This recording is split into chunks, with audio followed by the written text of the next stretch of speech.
If this is your first time selling a home, you need to buckle up because selling is not like buying. Stay tuned.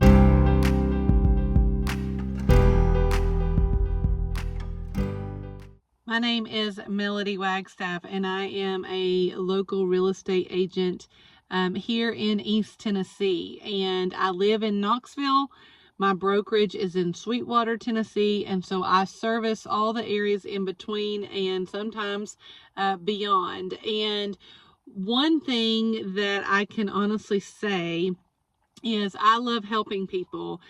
And one of the things and the trends that I'm not only personally seeing, but there seems to be a trend all over East Tennessee. Every single day, multiple times a day, I get onto the MLS and there is a section there that says expired listings.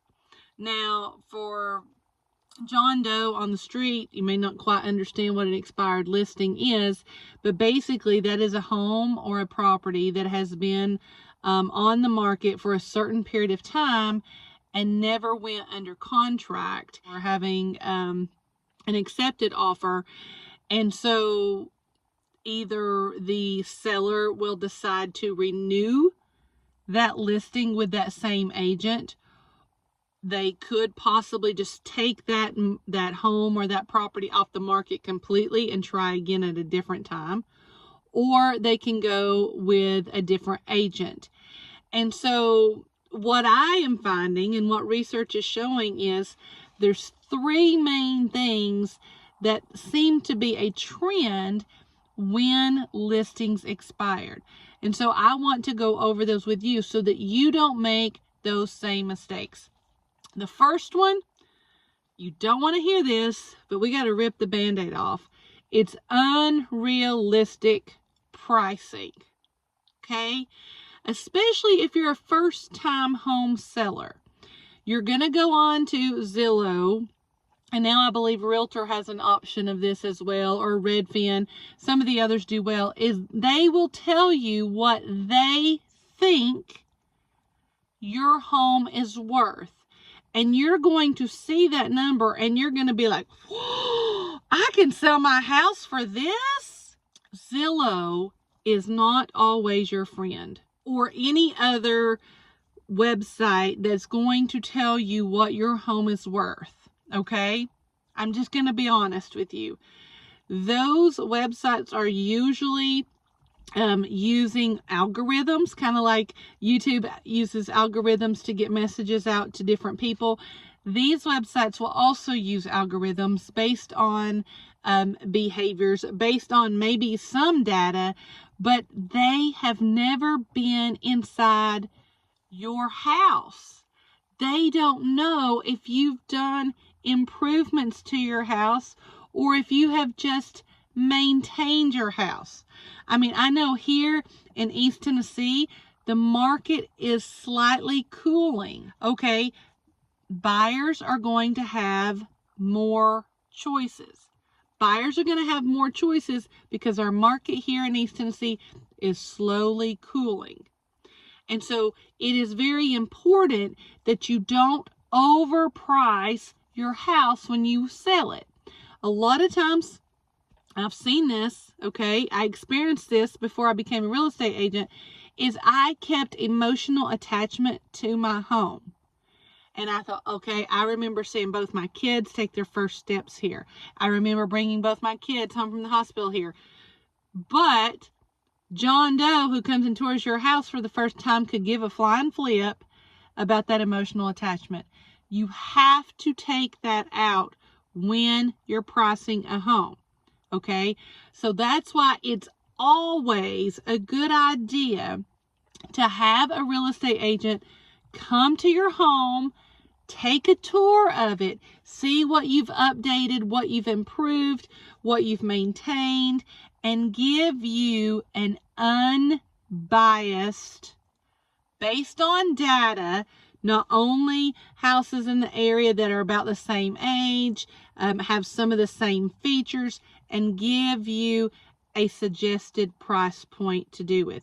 Because if you go and you price your home First of all, too high, you're not going to get people into the home to be able to view it. And if they're not viewing it, you're not going to be able to sell it.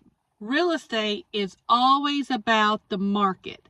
The market will always talk to you. If you're getting showings, that means your price is good. If you put that home on the market and you don't get a showing for the first week, that's usually a problem. That's the market usually telling you you're priced a little too high.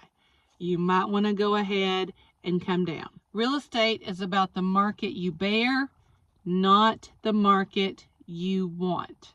I have no control over the market. You have no control over the market. The market numbers is what we have to go by. The second reason is inadequate marketing. Oh my heavens up above. If I had a dollar for every time I have seen an agent literally put a sign in the yard and maybe post it on Facebook one time. That is not a marketing plan. Let me say that again for the people in the back. Putting a sign in the yard and putting it on Facebook one time is not a marketing plan. I know for my listings, I try to, I do a major, I almost call it like a major marketing campaign when I first list the property. And then I have a plan after that first week. How often are my viewers going to see it? My social media viewers. How many times am I going to do an e-blast to other agents? And I keep the results of these marketing campaigns and I discuss them with my seller clients, because it takes more than just putting the house on the MLS. That is not a marketing plan. If people do not know about your house, they cannot set up appointments. If they do not set up appointments to see your house, you cannot sell your house, okay?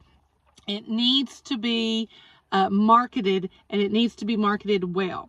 I know for me personally, I have professional photos taken, and many times I have drone photos, because a lot of times people want to see the area around the home. So my photographer, he will do both. He will do the home shots. And here's another thing, okay? When my professional photographer goes out there, I tell him, okay, yes, I don't want shadows. I'm not gonna lie. I don't want to see shadows. A bathroom, sometimes if you stand, there could be a reflection or something like that, or if the sun's coming through the window, there'll be a shadow. I will tell him, take away all the shadows. I mean, that's just common courtesy. But I do not want him to change any lighting. I want him to present the picture exactly how the house is. We do not want to paint an unrealistic image of the picture. It's even in some places I've seen where there have been utility lines, maybe in a person's backyard, and I have seen pictures that showed no utility lines, and then when you get there, oh yeah, there's utility lines. That's not advisable either. That's almost like a form of false advertising. So I always have my professional photographer, yes, to take away any shadows or any reflections that might have accidentally got in there, but don't change the coloring.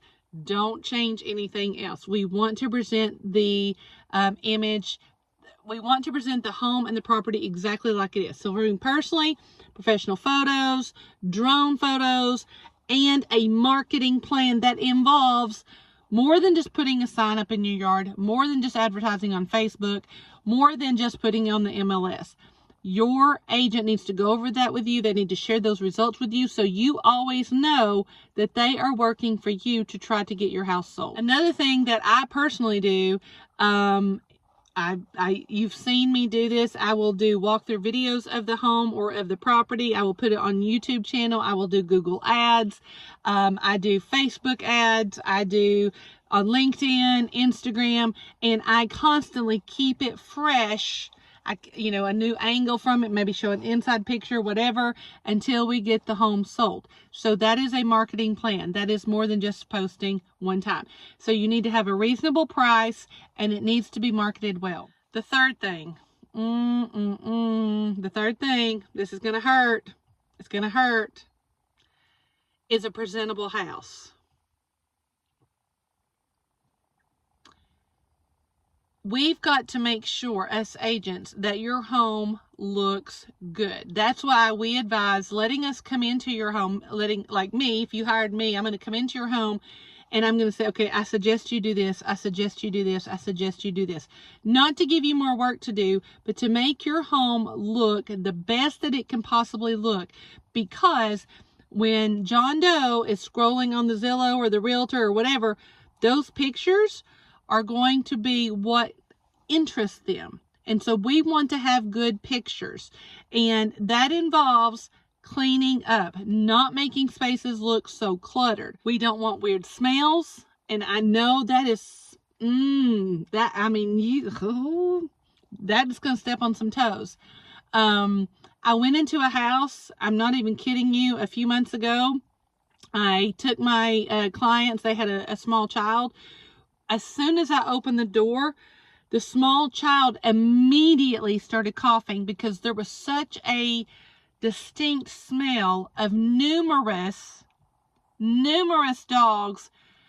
And I'm going to say they were probably big dogs, numerous dogs. It was so strong that when I opened the door, the smell just really knocked this little boy's, he started coughing, and they just said, no, we're not even going to look in the house. So we have to be honest with ourselves. You know, I hate to say this, smoking, even if you try to mask it, sweet friends, they're going to pick up on it. You might try to put room deodorizers everywhere. They're still going to pick up on it. So we've got to make your house look presentable, right? We've got to, it's kind of like when you're selling a car, right? You're going to wash it and polish it and make it look all shiny. That's what we've got to do to homes, because if they do not look presentable in person, if they do not look presentable in pictures, people are not going to want to visit, and they are certainly going to not want to make an offer. Because I'm going to tell you, sweet friends, what happens is they say, okay, if they like their house look this bad on the outside, I can only imagine what's behind the walls. And sometimes they're not wrong. Poor presentation does affect the sale. So you want to make sure you have good lighting. Every time somebody comes to visit your home, you want to have those curtains open. You want to have lights on in every single room. You want to make sure it looks nice and spacious. Everything has a place. If you're thinking of selling for the first time, please contact me. Call me. Let me walk you through this process. It is completely different selling than you are buying. And I've been so blessed this week. I had somebody call me and said, hey, Melody, I'm thinking about selling my house. Will you just come meet with me? I went and met with them. I told them my recommendations. They're actually listening to me. And we're hoping to put that home on the market within the next week or two. I would be more than happy to do that for you. Please contact me. My phone number, my email, text, whatever you need to do. And if you are one of my faithfuls, oh, sweet friends, I cannot tell you, you are so good to me. I would ask you to share this on your social media. Tell others about me. I love it when you call. So-and-so follows you on YouTube and they sent the link to me. Please keep doing that. You are what is helping me to keep this going. Okay, so thank you so much. Continue to share, comment, tell me your thoughts. Have you had a bad experience selling? Have you had great experiences selling? Let me know your thoughts. And until next time.